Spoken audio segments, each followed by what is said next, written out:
আজকে আমরা কথা বলবো এসএসসি পরীক্ষা 2025 নিয়ে। দেখাবে যে তোমাদের ফর্ম ফিল আপে কত টাকা লাগবে এবং তোমাদের বোর্ড থেকে কত টাকা নির্দেশ দিয়েছে, এসএসসি পরীক্ষা কবে হবে এবং তোমাদের ফর্ম ফিল আপ কবে হবে, বিস্তারিত এক নজরে জানিয়ে দেওয়ার চেষ্টা করবো। তা আজকে খুবই গুরুত্বপূর্ণ, সম্পূর্ণ দেখো যে তোমাদের নির্ধারণ করা হয়েছে যারা বিজ্ঞান বিভাগে তাদের 2220 টাকা, এর উপরে 1 টাকা দেবে না। এবং তোমাদের যদি আরও বাদ বাকি বকেয়া থাকে, যেমন অনেক স্কুলে ধরে না, সেখানে খরচা ধরে, তারপর অনেক আছে বেতন ধরে, সেটা ধরে তুমি 24 মাসে বেতন দেবা, 9 আর 10 মিলে 24 মাসের বেতন দেবা। এই জানুয়ারি ফেব্রুয়ারি এইসবের কোনো বেতন দেবা না। আশা করতে পারছি যারা মানবিক এবং ব্যবসা শাখা রয়েছে তাদের ধরা হয়েছে 2120 টাকা, আশা করতে পারছি। আর বিজ্ঞান শাখা 2220 কি 40 এর উপরে নিতে পারবে না। এবং তোমাদের পরীক্ষাটা কবে হবে দেখো প্রতি বছর কিন্তু পরীক্ষা হওয়ার একটা অনুষ্ঠানের মাধ্যমে পরীক্ষাটা শুরু হয়।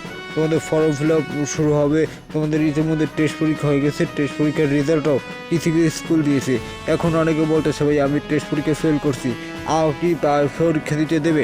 দেখো তুমি যতই ফেল করো না কেন, শিক্ষক এবং স্কুলের শিক্ষকরা তোমাদেরকে রেখে কখনোই যাবে না। কিন্তু বোর্ড থেকে নিয়ম যারা ফেল করবে তারা টেস্ট পরীক্ষা যেন অ্যালাউ না হয়। কিন্তু কোনো স্কুল টাকার মাধ্যমে হলেও তোমাদেরকে নেবে, কারণ তারা কাউকে ফেলে চায় না।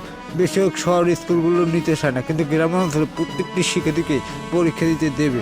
আসতে পারছি এটা নিয়ে টেনশন করো না, সারা যতই মুখে বলুক কিন্তু তুমি শেষ পর্যন্ত পরীক্ষা দিতে পারবা। তোমার কাছ থেকে কিছু টাকা নেবে, তারপর পরীক্ষা দিতে পারবা। এটা নিয়ে প্যারা খেও না। এবং তোমাদের ফর্ম ফিল আপ খুব তাড়াতাড়ি শুরু হয়ে যাবে ডিসেম্বর মাসের 1 তারিখ থেকে। এবং তোমাদের পরীক্ষাটা ফেব্রুয়ারি মাসে নিতে পারবে না, তোমরা নিশ্চিত থাকতে পারো, কারণ তোমাদের ফেব্রুয়ারি মাসে রোজা শুরু হবে। তোমাদের ঈদের পর তোমাদের পরীক্ষা নিতে পারবে না।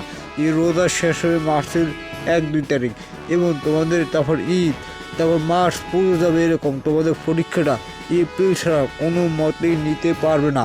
এপ্রিলের 10 থেকে 12 তারিখের মধ্যে তোমাদের পরীক্ষাটা নেবে, তার আগে নিতে পারবে না।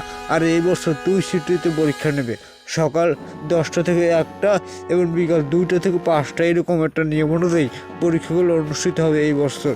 তো তোমাদের জন্য অনেক অনেক শুভকামনা হলো, প্রত্যেকের জন্য 2025 সালে ভালো একটা রেজাল্ট করো।